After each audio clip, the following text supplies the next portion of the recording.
ఒకటి సిపిఐ అనుకున్నా, వాళ్ళకి 3 వేసుకున్నా. సో, ఆ అభ్యర్థులను చూసే అంటే ఏమనిపిస్తుంది? ఎలాంటి సామాజిక సమీకరణాలను చూసుకొని వాళ్ళు అభ్యర్థులను ప్రకటించారు అనేది? నాట్ ఓన్లీ సామాజిక సమీకరణాలు, పార్టీ కష్టపడ్డ వాళ్ళు గానివ్వండి, మిగిలిన ఏ విషయాల్లో అయినా. అందరికీ నమస్కారం. హ్మ్. ఇప్పుడు ఈరోజు ఎమ్మెల్యే కోట కింద ఎమ్మెల్సీ స్థానాలు ఏవైతే ఉన్నాయో 3 + 1 మొత్తం టోటల్గా 5. నాకు తెలిసినంతవరకు కోర్స్ కాంగ్రెస్ పార్టీ మీద 3 ఇచ్చిందో దాంట్లో విచిత్రం ఏంటంటే ఇద్దరు క్యాండిడేట్స్ భారతీయ జనతా పార్టీ నుంచి వెళ్ళిన వాళ్ళే. ఒకరు విజయశాంతి, రెండోది దాసు శ్రవణ్ గారు. ఎందుకంటే ఎమ్మెల్సీ మన పార్లమెంట్ ఎన్నికల ముందు శ్రవణ్ గారు భారతీయ జనతా పార్టీలో ఉండి ఆ టైంలోనే జస్ట్ బిఫోర్ నేను బై ఎలక్షన్ అప్పుడు మునుగోడు బై ఎలక్షన్ అప్పుడు కాంగ్రెస్ పార్టీలో ఆగస్టులో జాయిన్ అయ్యారు, అక్టోబర్లో బయటకు వచ్చారు. సో ఒకటి. రెండోది విజయశాంతి గారు కూడా భారతీయ జనతా పార్టీ నుంచి వెళ్ళిన వాళ్ళే. నాకు తెలియదు కానీ అంటే బయట వ్యక్తుల్ని ఎట్లయిపోయిందంటే ఈ రోజుల్లో బయట పార్టీల వచ్చిన వాళ్ళకి తొందరగా స్థానాలు పొందుతూ ఉన్నారు. అంటే ఇట్లాంటి ఎమ్మెల్సీని కానీ లేకపోతే చైర్మన్ పోస్టులు కానీ సో ఇలా అంటే బేసిక్ ఎట్లా అయిపోయిందంటే ఇప్పుడు చాలామంది కాంగ్రెస్ పార్టీలో ఎంతమంది లేరు, చాలామంది ఉన్నారు. ఇప్పుడు అద్దంకి దయాకర్ గురించి మాట్లాడితే డెఫినెట్గా ఎస్ ఈజ్ యాక్చువల్లీ ఈ డిజర్వ్స్ యాక్చువల్లీ. ఎందుకంటే ఆయన ఎన్నో సార్లు 2 సార్లు పోటీ చేసి 3 సార్లు పోటీ చేసి ఓడిపోయారు. తర్వాత మొన్న అవకాశం వచ్చినా కూడా మళ్ళీ లాస్ట్ మినిట్లో ఆయనని మార్చేసి వేరే వాళ్ళకి ఇచ్చారు, అది కూడా పోయింది. సో ఈ ఎమ్మెల్యే కోటా ఉంది కాబట్టి డెఫినెట్గా ఆయన ఎప్పటి నుంచో వెయిట్ చేస్తూ ఉన్నాడు.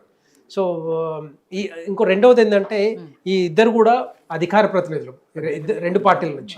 ఒకరు దాసు శ్రావణ్ గారు, ఇటేమో అద్దంకి దయాకర్ గారు.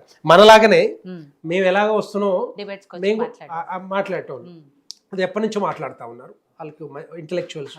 సో డెఫినెట్గా మాకు కూడా అలాంటి అవకాశాలు వస్తే బాగుంటుందని నేను కూడా కోరుకుంటా ఉన్నాం అందరికి కూడా ఫ్యూచర్లో. సో నాకు తెలిసినంత అద్దంకి అవకాశాలు కూడా వచ్చాయి. ఆ విషయాలు పశుపతి గారికి బాగా తెలుసు. కల్వ సుజాత గారు కానివ్వండి, సంఖ్యపల్లి సుధీర్ రెడ్డి గారు కానివ్వండి, కాంగ్రెస్ గవర్నమెంట్ వచ్చిన తర్వాత కొంత అవకాశాలు వచ్చాయి. అద్దంకి దయాకర్కి ఇవ్వచ్చు, కానీ విజయశాంతికి ఏ విధంగా ఇచ్చారో నాకు తెలియదు. అంటే ఇంటర్నల్గా ఏ అండర్స్టాండింగ్ ఉందో, ఎవరితో కలిసి ఎవరితో మరి మాట్లాడి ఆ పోస్ట్ వచ్చింది తెలియదు. ఎందుకంటే ఆమె కంటే ఎక్కువ పనిచేసిన చాలా మంది ఉన్నారు. మీరు అన్నట్టుగా అలా ఎవరితో మాట్లాడి కూడా నిజానికి ఆవిడ మిగతా వాళ్ళందరూ వెళ్ళినట్టు ఊరికే ఢిల్లీ వెళ్ళిపోయి లాబింగ్ చేసుకుని అలాంటి సందర్భాలు కూడా మనకు కనిపించవు. కానీ మనం బయటకు రాకపోవచ్చు, కానీ వెళ్ళి మాట్లాడవచ్చు కదా. ఎవరైనా పెద్దవాళ్ళు ఉంటారు, ఖర్గే గారు ఇంకొకరు. ఎందుకంటే ఆమె జాయిన్ అయింది కూడా ఖర్గే గారి సమక్షంలో. సో అలాంటప్పుడు మరి ఆమె ఇచ్చి ఉండొచ్చు ఆ టైంలో. ఒకవేళ ఎందుకంటే ఎంపీకి అవకాశం రాలేదు, ఎమ్మెల్యేగా రాలేదు. ఈరోజు ఎమ్మెల్సీగా అవకాశం నాకు ఇవ్వండి అని చెప్పొచ్చు. ఒకవేళ మహిళగా, తర్వాత అవకాశం లేని వ్యక్తిగా డెఫినెట్గా రావచ్చు, అట్లా ఇవ్వచ్చు. అంటే రేవంత్ రెడ్డి గారు టీంలో ఆయన పంపించిన లిస్ట్లో ఉందా లేదా అనేది మనకు తెలియదు, కానీ అది ఇంటర్నల్గా. సో బట్ అదర్వైజ్ అది ఏ విధంగా వచ్చిందో తెలియదు, కానీ ఒక మహిళగా మాత్రం డెఫినెట్గా ఇవ్వచ్చు. అంటే ఎవరో ఒకరు ఉండాలి కదా. రేపొద్దున బీసీ సామాజిక పరంగా చూస్తే ఒకరు బీసీ, ఒకరేమో ఎస్సీ, ఒకరు ఎస్టీ. రెండో పాయింట్ ఏంటంటే ఈ శంకర్ నాయక్ గారు మా నియోజకవర్గం మిర్యాలగూడ నియోజకవర్గం నుంచి వచ్చిన వ్యక్తి. ఆయన ముందు నుంచి కింది స్థాయి నుంచి వచ్చిన వ్యక్తి. సర్పంచ్ దగ్గర నుంచి మండల స్థాయి నుంచి జిల్లా అధ్యక్షుడిగా పనిచేస్తూ ఉన్నారు. ఎన్నోసార్లు అవకాశాన్ని కోల్పోయారు యాక్చువల్గా. అక్కడ జానారెడ్డి గారు ఉన్నారు, జానారెడ్డి గారి సహచరుడుగా ఎప్పటి నుంచో పనిచేస్తూ ఉన్నారు. ఆయనకు డెఫినెట్గా రావాల్సిన అవసరం ఉంది కాబట్టి. ఎందుకంటే అక్కడ గెలవాలంటే రెడ్డి సామాజిక వర్గాలు ఇప్పుడు ఎందుకు నల్గొండలో చాలా వరకు దేవరకొండ తప్పితే, దేవరకొండ ఎస్టీ ఎప్పుడు కూడా ఎస్టీ రిజర్వ్డ్. తర్వాత తుంగతుర్తి వస్తే తుంగతుర్తి ఎస్సీ రిజర్వ్డ్. ఇంకా ఛాన్సే లేదు అక్కడ ఎస్టీలకు ఇవ్వడానికి. అందుకని దాంట్లో ఆ కోటలు ఇచ్చారని నేను అనుకుంటాను. ఎందుకంటే అలాంటి వాళ్ళకి కొంత ఇవ్వాల్సిన అవసరం ఉంటుంది. ఎస్టీ సామాజిక పరంగా వాళ్ళకి రేపొద్దున సేవ చేయాలన్నా ఏదన్నా చేయాలన్నా కూడా కొంత బాని వినిపించాలన్నా కూడా శాసన మండలిలో ఎవరో ఒకరు ఉండాలి, అలాంటిది ఉండొచ్చు. సో విజయశాంతి గారికి కూడా ఇచ్చింది ఏంటంటే రేపొద్దున కవిత గారు ఏమైనా మాట్లాడినా కూడా విజయశాంతి గారు మరి రేపొద్దున కౌంటర్ వేసి ఆమెను ఆపే శక్తి మరి యుక్తి ఆ విజయశాంతి గారికి ఉందేమో అని చెప్పి ఇచ్చి ఉంటారేమో. అట్లా కూడా ఉంటుంది. ఎందుకంటే ఎవరు లేరు కదా అక్కడ మాట్లాడేటోళ్ళు కాంగ్రెస్ పార్టీ నుండి ఇది శాసన మండలిలో. సో అలాంటిది కూడా ఉండొచ్చు రేపొద్దున కౌంటర్ వేయడానికి, ఆపడానికి. సో ఇవన్నీ కూడా భారతీయ జనతా పార్టీ ఏంటంటే భారతీయ జనతా పార్టీ మేమేమో ఎలక్టెడ్గా వస్తూ ఉన్నాం, ఇక్కడనేమో మరి వాళ్ళకి ఆ నంబర్ ఉంది కాబట్టి మరి నామినేటెడ్గా వస్తూ ఉన్నారు. సో అఫ్ కోర్స్ వాళ్ళందరూ కూడా మంచిదే. బేసిక్గా ఇంకోటి ఏంటంటే భారతీయ జనతా పార్టీ ఎట్లాగా మనకి ఇప్పుడు ఏమీ లేవు కాబట్టి ఎలక్షన్స్ లేవు. రేపొద్దున వచ్చే ఎన్నికల్లో ఏ విధంగానైనా కూడా భారతీయ జనతా పార్టీ ముందు వరుసలో ఉంటుంది.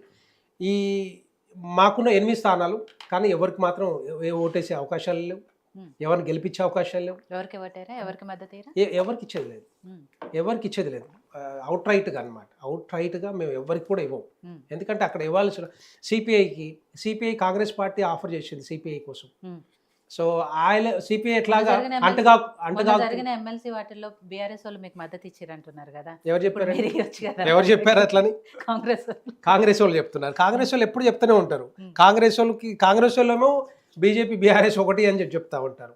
మాకు వచ్చే ఆదరణ ఏదైతే ఉందో గ్రాడ్యుయేట్స్ దగ్గర నుంచి ఎమ్మెల్సీ దగ్గర నుంచి చూశారు.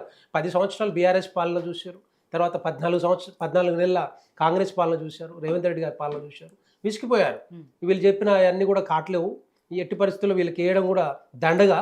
ఇక కనీసం భారతీయ జనతా పార్టీ వైపు కమలం పువ్వు గెలిపిస్తే రేపొద్దున కనీసం వీళ్ళకి ఆలోచన వస్తుంది, రేపొద్దున ఈ అయితే హామీలు ఇచ్చారో వాటిని పూర్తి చేసే ఆలోచన వస్తుంది అని చెప్పేసి 2 ఎమ్మెల్సీ స్థానాలు గెలిపించారు, అటు టీచర్స్ కానీ ఇటు గ్రాడ్యుయేట్స్ కానీ.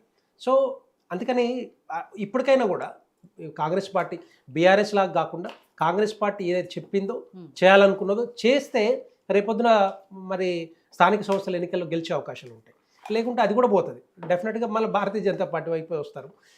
అఫ్ కోర్స్ ఇప్పటికైనా కూడా భారతీయ జనతా పార్టీ వైపు చూస్తూ ఉన్నారు తెలంగాణ ప్రజలందరూ కూడా, దీంట్లో డౌటే లేదు. ఇంకా మనం వెయిట్ చేయాల్సిందే. రైట్. పశుపతి గారు, సో ఈ 5 ఎమ్మెల్సీ సీట్లకు సంబంధించి ఆయా పార్టీల వాళ్ళు ఎవరైతే అభ్యర్థులను ప్రకటించారో అవన్నీ చూసిన తర్వాత మీకేమనిపిస్తుంది? అంటే పార్టీలో నిజంగా ఎంతవరకు ఎలాంటి ఎక్సర్సైజ్ చేసి వీళ్ళకి